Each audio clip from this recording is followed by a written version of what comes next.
On July 28, 1944, a British infantry officer crouched in a captured German trench near Caen, France, trying to make sense of what had just happened.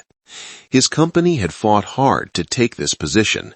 They had suffered casualties. They had dug in, consolidated their gains, and prepared for the inevitable German response. What they expected was a calculated counterattack after the Germans had time to organize. What they received was something entirely different. Within minutes of the position falling, German forces had launched an immediate, aggressive counterattack. The British troops, still catching their breath from the initial assault, found themselves fighting for their lives. The ferocity and speed of the German response was not an anomaly. It was doctrine. It was training. It was the fundamental way German forces had been taught to fight for over a century. This account examines the origins of this distinctive German approach to warfare, how it was systematically taught and reinforced, why it proved so effective, and ultimately what limitations it imposed on German military operations. The story begins not in the trenches of World War II, but in the reforms that followed Prussia's humiliating defeat at the hands of Napoleon. The Prussian origins of offensive spirit. On October 28, 1806, the Prussian army, once considered among the finest in Europe, was annihilated at the twin battles of Jena and Auerstedt. Within weeks, the Kingdom of Prussia had collapsed. The army that Frederick the Great had forged into an instrument of precision and power had proven brittle and obsolete when confronted with French revolutionary fervor and Napoleonic tactical innovation. The Prussian military leadership, forced to examine the causes of their catastrophic failure, identified a fundamental problem. Their army had become rigid, overly dependent on drill and formation, unable to adapt when confronted with unexpected circumstances. More critically, their officers had been trained to follow orders precisely, not to think independently or seize opportunities. The reforms that followed, led by figures such as Gerhard von Scharnhorst and August von Gneisenau, sought to create a new kind of military culture. They recognized that future wars would require officers at all levels to make rapid decisions without waiting for orders from above. They understood that warfare had become too fluid, too dynamic for centralized control to be effective. This recognition led to the development of what would later be codified as Auftragstaktik, mission-type tactics. The concept was revolutionary for its time. Commanders would be given an objective and the resources to achieve it, but the specific methods would be left to their judgment. Subordinates were expected to understand the intent of their superiors and to act independently to fulfill that intent, even if circumstances required deviating from explicit orders. But Auftragstaktik was more than just a command philosophy. It was paired with a deeply embedded cultural emphasis on the offensive spirit. Prussian military doctrine, influenced by the writings of Karl von Clausewitz and the legacy of Frederick the Great, stressed the importance of seizing and maintaining the initiative. Defense was viewed as a temporary condition, a prelude to counterattack. Frederick the Great himself had emphasized speed and aggression in his military reforms of the 18th century. His preference for the oblique order of battle, which concentrated force at a chosen point to break through enemy lines, required troops capable of rapid movement and decisive action. His famous victories at battles such as Leuthen in 1757 had demonstrated the effectiveness of audacious offensive action even against superior numbers. This offensive mentality became embedded in Prussian military culture over generations. Officer candidates were taught that the moral advantage always lay with the attacker. They studied historical examples where aggressive action had turned apparent defeat into victory. They learned that yielding ground, even temporarily, surrendered the initiative to the enemy and risked allowing him to consolidate his position. The Prussian army that emerged from the Napoleonic Wars was fundamentally different from the rigid formation that had been destroyed at Jena. It emphasized individual initiative, rapid decision-making, and aggressive offensive action at every level. These principles would be tested and refined through the wars of German unification in the 1860s and 1870s. Institutionalizing the counterattack. The Franco-Prussian War of 1870 to 1871 demonstrated the effectiveness of the Prussian system. Time and again, Prussian forces displayed a willingness to attack even when outnumbered or in tactically disadvantageous positions. At the Battle of Worth, Prussian General Constantin von Kirchbach launched an attack despite facing superior French numbers and without waiting for reinforcements that were nearby. His decision resulted in heavy casualties, but it also resulted in victory. This willingness to accept risk, to attack rather than wait, became celebrated within the German military establishment. The successes of 1870 to 1871 reinforced the belief that aggressive action, even when costly, produced better results than cautious defense. The rapid victory over France seems to validate the Prussian emphasis on offensive spirit and decentralized command. However, it was during World War I that the German emphasis on immediate counterattack became fully systematized and refined into formal doctrine. The static warfare of the Western Front forced all combatants to develop new tactical approaches. The Germans, drawing on their cultural emphasis on offensive action, developed a distinctively aggressive defensive doctrine. By 1917, German defensive doctrine had evolved to emphasize depth and counterattack. Rather than trying to hold the front line at all costs, the Germans developed a system that used the front line primarily for observation and early warning. The real defensive strength lay in depth, in zones behind the front line, where machine guns and artillery could devastate attacking forces. Critical to this system was the concept of the immediate counterattack. German defensive doctrine distinguished between several types of counterattacks. The Gegenstoß in der Stellung was the immediate counterattack launched from within the position itself. Small units that had been forced back by enemy assault were expected to counterattack immediately to recover lost ground. This was not an option to be considered, it was an automatic response. The speed of these counterattacks was essential. If the enemy was allowed time to consolidate captured positions, to bring up reinforcements and supplies, to organize defenses, then recovering the ground would become much more difficult and costly. But if the counterattack came while the enemy was still disorganized, exhausted from the initial assault, and vulnerable, then even a small force could achieve success. To execute this doctrine, the Germans created specialized units. The Eingreifdivisionen, or counterattack divisions, were positioned behind the front line specifically to deliver immediate counterattacks when Allied forces penetrated German defenses. These divisions were not spread along the front line, but were held in reserve, ready to move forward rapidly to strike at penetrations. The development of stormtrooper tactics in 1917-1918 further refined the German approach.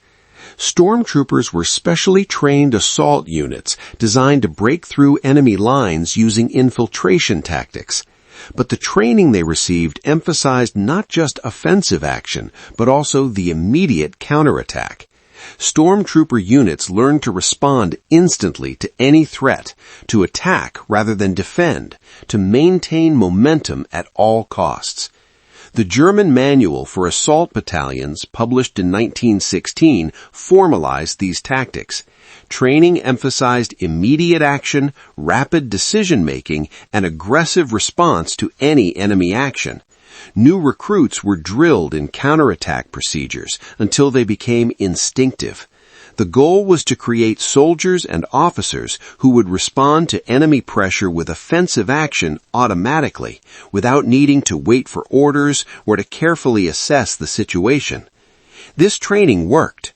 Throughout 1917 and 1918, Allied forces attacking German positions consistently encountered fierce and immediate counterattacks. British and French commanders complained that German forces seemed to counterattack reflexively, often launching assaults within minutes of losing a position.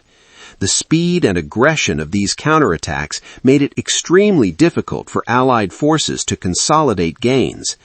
At the Battle of Cambrai in November 1917, German counterattacks demonstrated the effectiveness of this doctrine. After initial British success using tanks to break through German lines, German forces launched a massive counterattack on November 30th. The attack employed the infiltration tactics developed by stormtrooper units, with assault forces bypassing strongpoints and driving deep into British-held territory. Within days, the Germans had recaptured most of the ground initially lost and inflicted severe casualties on British forces. The interwar period and doctrinal continuity. The Treaty of Versailles severely restricted the size of the German military after World War I. The new Reichswehr was limited to 100,000 men, with no tanks, limited artillery, and strict controls on officer training. However, the prohibition could not erase the tactical and cultural lessons learned during 4 years of war. The Reichswehr leadership under Hans von Seeckt made a conscious decision to preserve the tactical and doctrinal innovations of World War I. Seeckt emphasized quality over quantity, creating a small but highly professional force that would serve as the nucleus of a future expanded army. The emphasis on initiative, on mission-type tactics, on offensive spirit remained central to Reichswehr doctrine. The Truppenamt, the disguised general staff, worked systematically to analyze the lessons of World War I and to incorporate them into training and doctrine. The 1933 field manual Truppenführung, which would guide German tactical thinking through World War II, codified the principles of Auftragstaktik and emphasized the importance of seizing and maintaining the initiative through aggressive action. Truppenführung stressed that every commander must be prepared to take independent action to achieve the overall mission. It emphasized speed, flexibility, and the importance of maintaining momentum in offensive operations. Critically, it maintained the emphasis on immediate counterattack in defensive operations. The manual explicitly stated that ground lost to enemy attack should be recovered immediately before the enemy could consolidate.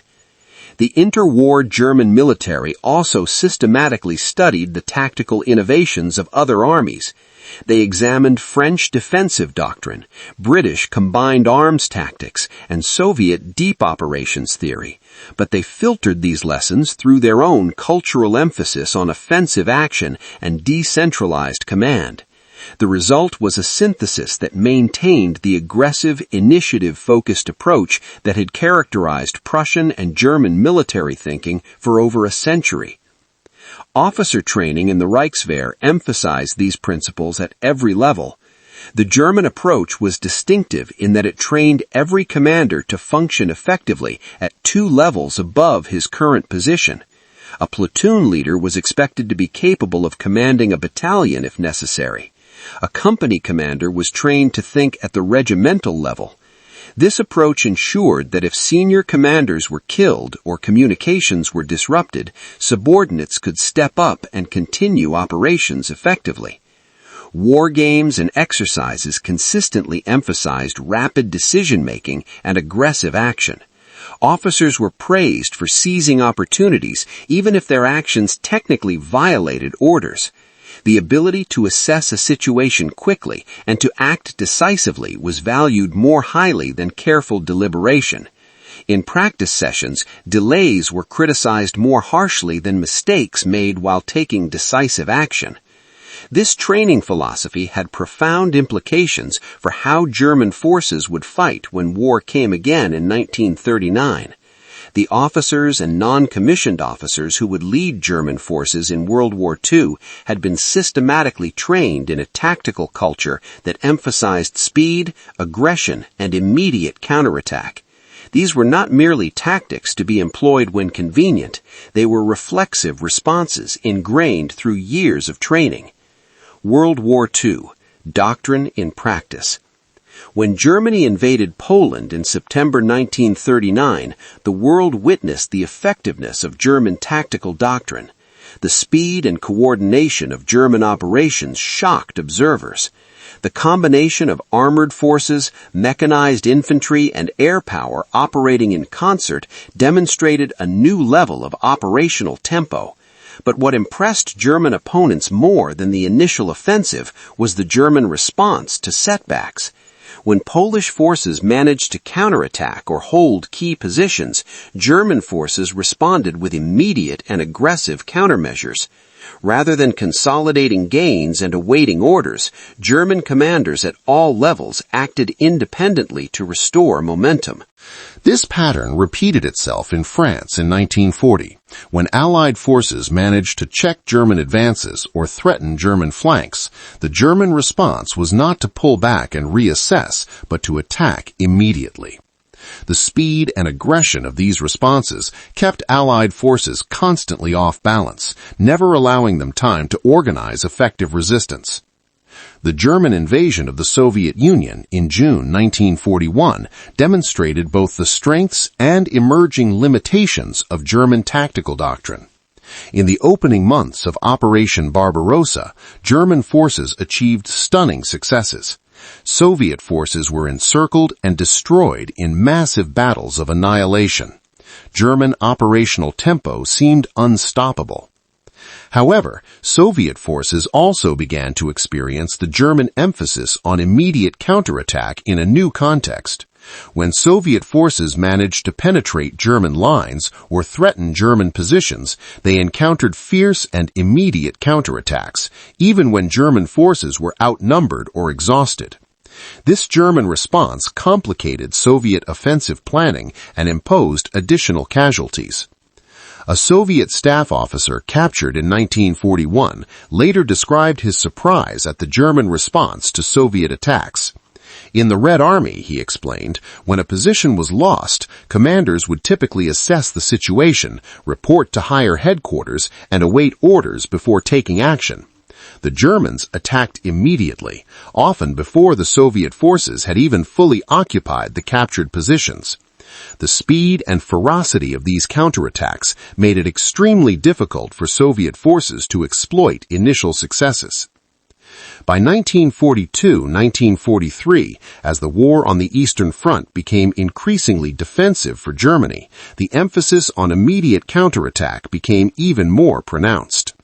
German defensive doctrine called for holding frontline positions lightly and concentrating strength in mobile reserves positioned to counterattack. When Soviet forces broke through, German reserves would immediately counterattack to restore the line. This approach achieved notable successes. At the Third Battle of Kharkov in February-March 1943, German forces under Field Marshal Erich von Manstein demonstrated the effectiveness of the mobile defense combined with aggressive counterattack. After initially withdrawing before overwhelming Soviet pressure, German forces launched a counteroffensive that recaptured Kharkov and stabilized the front. The key to this success was the speed and aggression of the German counterattack, which caught Soviet forces overextended and vulnerable. Western Allied encounters with German tactics. When American and British forces engaged German troops in North Africa, Italy, and eventually France, they experienced firsthand the German emphasis on immediate counterattack. The pattern was consistent across theaters and levels of command. German forces attacked when other armies would have defended. At Kasserine Pass in February 1943, inexperienced American forces encountered German offensive doctrine at its most effective. German commanders identified weaknesses in American positions and attacked immediately to exploit them. When American forces attempted to establish defensive positions, German forces counterattacked before the positions could be properly organized. The speed and coordination of German operations overwhelmed the inexperienced Americans. Even after Kasserine, as American forces gained experience and improved their performance, they continued to face the challenge of German counterattack doctrine. American officers noted with frustration that capturing a German position was only the first step. The counterattack would come, and it would come quickly. A report from the U.S. 1st Infantry Division in North Africa in April 1943 noted this pattern explicitly. The report stated that German forces could be expected to counterattack any lost position within 2 hours. Company and battalion commanders were instructed to expect this response and to prepare accordingly. The report emphasized that the speed of German counterattacks meant that American forces had to consolidate captured positions immediately, with no time for reorganization or rest. In Italy, the pattern continued. At Salerno in September 1943, German forces launched fierce counterattacks against the Allied beachhead. At Anzio in January 1944, German counterattacks nearly drove Allied forces back into the sea. In both cases, the German response came with a speed and ferocity that surprised Allied commanders. The Normandy campaign perhaps provided the most sustained example of German counterattack doctrine in action. From the moment Allied forces landed on June 6, 1944, German forces at every level launched counterattacks. Some were small, company or battalion-level actions designed to recover lost positions. Others were major operations involving multiple divisions. The German emphasis on immediate counterattack in Normandy became so predictable that Allied forces began to plan for it. British and Canadian forces attacking towards Caen knew that any captured position would be counterattacked, usually within hours. American forces breaking out from the beachhead faced the same response. The counterattacks came regardless of the tactical situation, regardless whether they had realistic prospects of success. Allied soldiers developed a dark humor about German predictability. One British soldier later wrote that you could set your watch by German counterattacks. Capture a position in the morning, expect the Germans to try to take it back in the afternoon. The consistency was almost comforting in its predictability, though it made every captured position a renewed battleground. The German emphasis on immediate counterattack was not simply a matter of doctrine or tactics. It was the product of a deeply embedded military culture and a systematic training approach that reinforced offensive mentality at every opportunity. German military training began with the assumption that soldiers must be taught to attack, not to defend. Defensive training was provided, but it was framed as a temporary condition. Soldiers learned defensive techniques, but they were simultaneously taught that defense was simply preparation for the counterattack.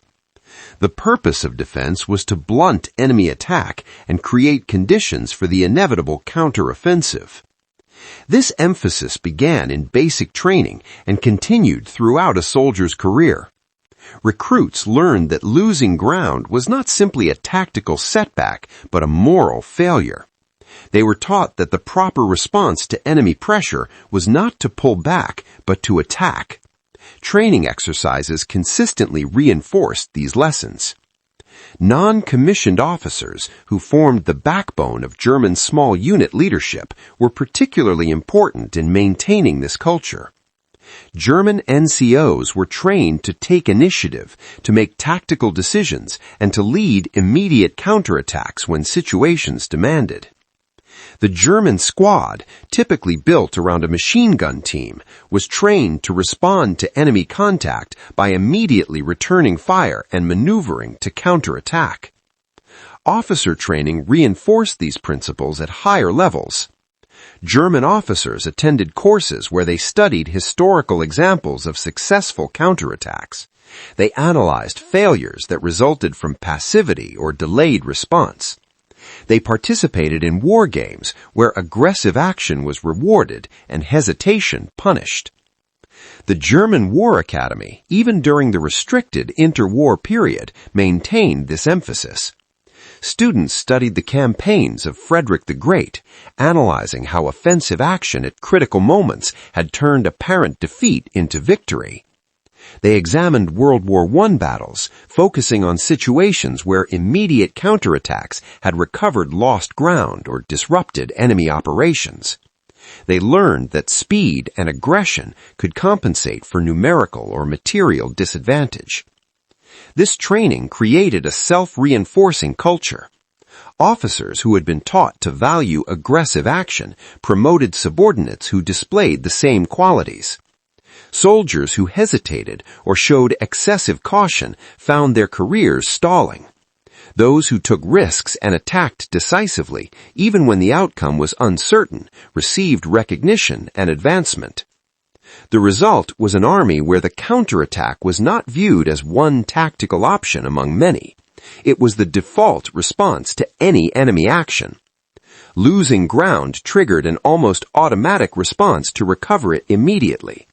This was true at every level, from individual squads to entire army groups. Advantages and effectiveness. The German emphasis on immediate counterattack provided significant tactical and operational advantages. At the most basic level, it prevented enemies from consolidating captured positions.